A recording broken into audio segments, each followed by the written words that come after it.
வணக்கம் மக்களே, இன்றைக்கி என்ன வீடியோன்னு பார்த்தீங்கன்னா, இந்த கிரேவஸ் பிளேட் வைப்ரேட்டர் ஒன்று வாடகைக்கு எடுத்துகிட்டு வந்தோம். அதை எப்படி ஸ்டார்ட் பண்ணுறதுங்கிறது தான் வீடியோவாக போட்டிருக்கேன். ஃபஸ்ட்டு அந்த மேலே டேங்க் பக்கத்தில் சோக் ஓப்பன் பண்ணிவிட்டு ரோப் எடுத்துகிட்டு ஆப்போசிட் சைடில் சுற்றணும். அதாவது அந்த ஆக்சிலேட்டர் அந்த பக்கம் இருக்கும், அதுக்கு ஆப்போசிட்டில் இந்த பக்கமாக 1 2 3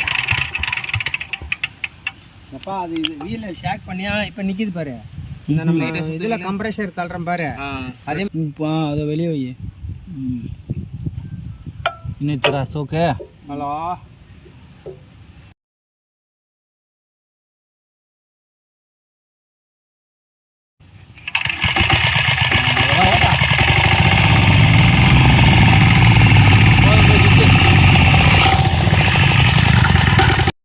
Okay guys, see you tomorrow with a new video.